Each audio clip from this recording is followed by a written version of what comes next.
Assalamualaikum warahmatullahi wabarakatuh. Selamat datang di channel Muhammad Samsudin. Di kesempatan kali ini, saya akan bercerita arwah jenazah yang hilang. Sebelum masuk ke ceritanya, jangan lupa subscribe dulu ke channel ini. Selamat mendengarkan. Ari tiba di rumah dan segera memarkirkan motornya di halaman dengan sangat terburu-buru. Ia mendekat ke teras setelah muka helm dan langsung berdiri di hadapan Aryo. Kasmiati menatap kedua putranya karena saat itu mereka berada tak jauh dari tempat di mana dirinya berada. "Mas, bukannya tadi pagi kamu bilang kalau Rumi mau hubungi kamu dan meminta ketemu jam 3 sore. Dia menghubungi Mas atau tidak?" tanya Ari. "Tidak, mungkin dia membatalkan keinginannya untuk mengajakku bertemu, karena aku semalam memutuskan tidak mau menjawab pertanyaannya." "Emangnya kenapa?" Aryo berbalik tanya. "Tadi aku lihat Rumi, Mas. Dia ada di depan warungnya Jun dan sedang mengobrol dengan Hendy serta teman-temannya.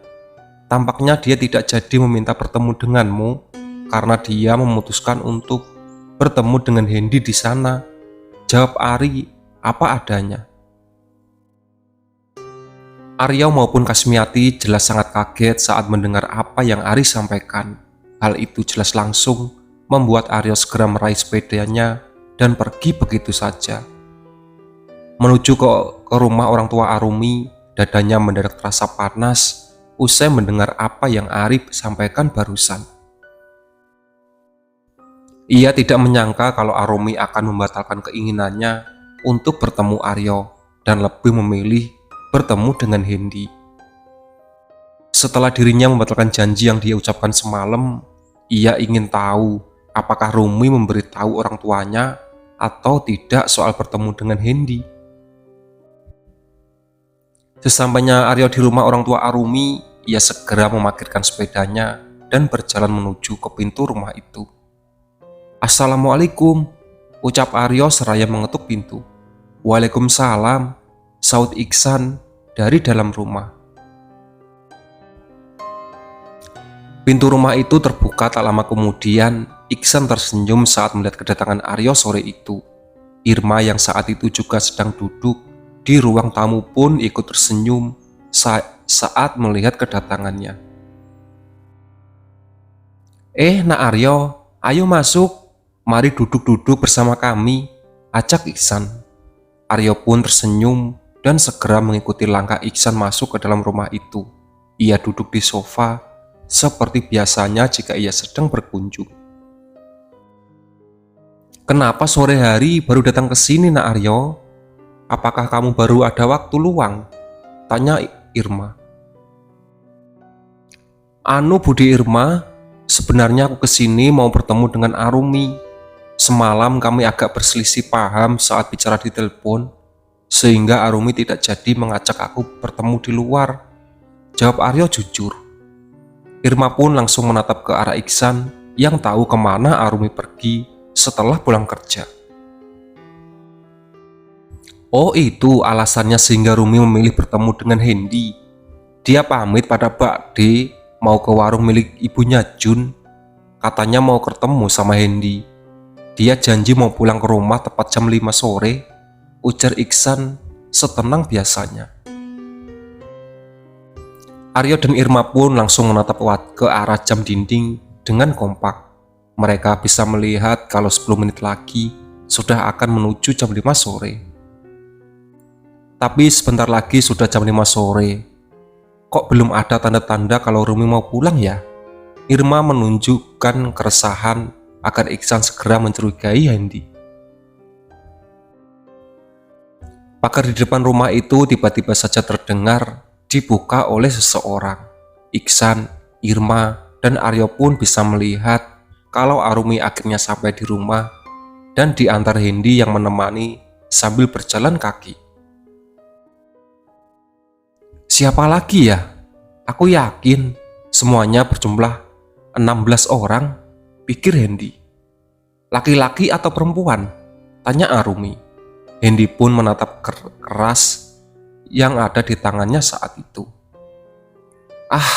Oh iya, aku ingat. Satu lagi itu adalah almarhum Pak Joko yang dulu punya warung es kelapa muda. Tanya Hendy. Setelah Hendy selesai menulis semua nama warga desa Grobogan yang telah meninggal dunia, kertas yang ia pegang pun diberikan kepada Arumi beserta bulpoinnya. Arumi menerima kertas itu dan menyimpannya di dalam tas. Oke, terima kasih atas waktu dan bantuanmu, serta yang lainnya dari ini, ucap Arumi. Hendy pun tersenyum. Sama-sama, kamu jangan terlalu merasa sungkan begitu. Kita sudah lama kenal dan bertetangga sejak kecil. Balas Hendy mencoba menutupi rasa gugupnya. Besok kita bisa bertemu lagi. Kamu tadi sudah janji akan mengantarku mendatangi tempat-tempat di mana para arwah itu biasanya muncul saat malam.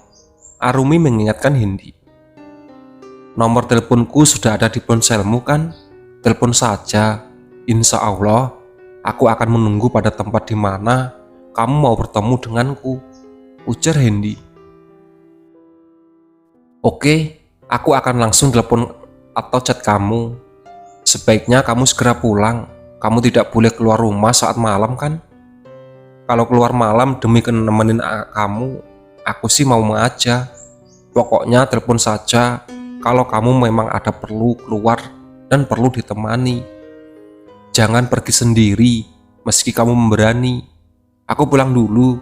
Assalamualaikum. Pamit Hendy. Waalaikumsalam. Hati-hati di jalan, pesan Arumi. Hendy hanya mengangguk, lalu segera pergi meninggalkan rumah Arumi. Setelah Hendy menjauh, Arumi pun berbalik untuk memarkirkan sepedanya di halaman. Pada saat itulah ia sadar kalau ada sepeda milik Aryo yang terparkir di sana, menandakan Aryo sedang berada di rumahnya. Assalamualaikum, ujar Arumi berusaha untuk bersikap seperti biasanya. Waalaikumsalam, jawab Iksan, Irma, dan Aryo. Ketiga orang itu kemudian keluar di dalam rumah untuk menyambut Arumi. Arumi mencium tangan ayah dan ibunya, sementara terhadap Aryo dirinya hanya menyapa seadanya. Bagaimana pertemuanmu dengan Hendy? Lancar? Tanya Iksan. Alhamdulillah, lancar ya. Aku membicarakan banyak hal dengan Hendy yang lainnya saat bertemu tadi. Mereka semua menyenangkan saat aku ajak mengobrol. Kami juga pergi salat asar bersama-sama di masjid dekat rumahnya Jun. Ibunya Jun ada di warung dan terkadang ikut tertawa saat ada hal yang lucu dalam obrolan kami. Jawab Arumi apa adanya. Irma tampak resah karena Arumi begitu senang saat bertemu dengan Hendy daripada saat bertemu dengan Aryo. Aryo sendiri juga menyadari perbedaan itu dan mulai menyesali apa yang diucapkan semalam saat menelpon Arumi. Kamu bilang kemarin mau mengajak aku bertemu, kenapa tidak jadi Rumi? Tanya Aryo begitu lembut. Arumi pun kini menatap Aryo dan tersenyum. Semalam Mas Aryo sudah bilang padaku bahwa Mas Aryo tidak bisa menepati janji yang sudah Mas buat sendiri. Jadi, untuk apa lagi kita bertemu? Karena Mas Aryo membatalkan janji itu, artinya Mas juga sudah menolak ajakanku untuk bertemu di luar. Jawab Arumi. Aryo benar-benar terdiam di tempatnya dengan perasaan menyesal yang begitu besar. Irma dan Iksan pun bahkan tidak bisa membela Aryo karena ternyata Aryo sendiri yang sudah mengingkari janjinya pada Arumi. Tenang saja Mas, lain kali kalau ada waktu mungkin aku akan ajak Mas Aryo untuk bertemu di luar lagi, tapi jangan terlalu berharap. Soalnya satu kali aku dikecewakan oleh seseorang, biasanya aku tidak akan mudah percaya lagi untuk kedua kalinya. Arumi memberi ketegasan di dalam kalimatnya. Arumi masuk ke dalam rumah bersama Iksan dan Irma setelah Aryo pulang. Ia segera beranjak ke dapur dan langsung membuka kulkas. Karena akan memasak makan malam, Irma menyusul langkahnya sementara Iksan memilih duduk di ruang tengah agar obrolan istri dan putrinya bisa terdengar tanpa harus membuatnya datang ke dapur. "Cak Ayu, kamu marah sama Aryo?" tanya Irma. "Marah? Untuk apa aku marah sama Mas Aryo, Bu? Mas Aryo itu sudah kuanggap seperti kakakku sendiri. Mana mungkin aku marah padanya?" jawab Arumi. Irma pun langsung terdiam saat mendengar yang Arumi katakan soal menganggap Aryo seperti kakaknya sendiri. Bahkan Ihsan pun bisa mendengar hal itu dari ruang tengah. Perasaan Irma jelas langsung tidak enak karena selama ini ingin sekali menjodohkan Arumi dengan Aryo. "Maksudnya, kamu menganggap Aryo sebagai kakak dan artian bahwa Aryo tidak akan punya kesempatan untuk menjadi pendamping hidup kamu?" Irma kembali bertanya. Arumi pun berhenti memotong tahu dan berbalik menatap ke arah ibunya. "Maksud ibu apa? Kenapa mendadak ibu mengungkit soal kesempatan menjadi pendamping hidupku saat membicarakan Mas Aryo? Apa urusannya soal kesempatan menjadi pendamping hidupku dengan urusan Mas Aryo yang ingkar janji? Aku paling tidak suka saat seorang pria sudah mengutarakan janji, tapi setelah itu dengan mudahnya dia ingkari janjinya sendiri. Aku kecewa, Bu. Ibu paham, bahkan aku sedang merasa kecewa terhadap Mas Aryo kan? Ibu paham dengan perasaan anak ibu, ini satu-satunya kan? Terus, kenapa sekarang ibu malah membicarakan soal kesempatan menjadi pendamping hidupku saat membicarakan Mas Aryo? Apakah ibu tidak berpikir kalau janji yang sangat mudah saja bisa diingkari, bagaimana dengan janji seumur hidup untuk mendampingi aku, Bu? Sejauh apa dia akan ingkari janji itu nantinya, Bu? Apa ibu paham dengan apa yang kupikirkan? Ibu sendiri kan yang bilang bahwa mencari pendamping itu harus yang ucapnya bisa kita pegang. Dia ingkar janji pada aku, Bu. Apa yang bisa aku percayai dari Mas Aryo jika sampai dia jadi pendamping hidupku?"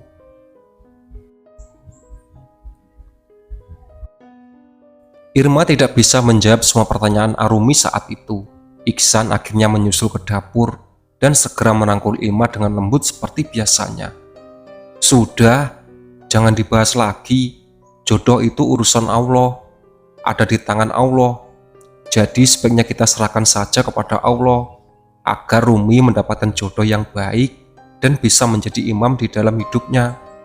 Ayo, kita nonton TV. Biarkan Rumi memasak sendiri malam ini agar dia bisa bebas memasak apapun yang dia mau," ajak Iksan.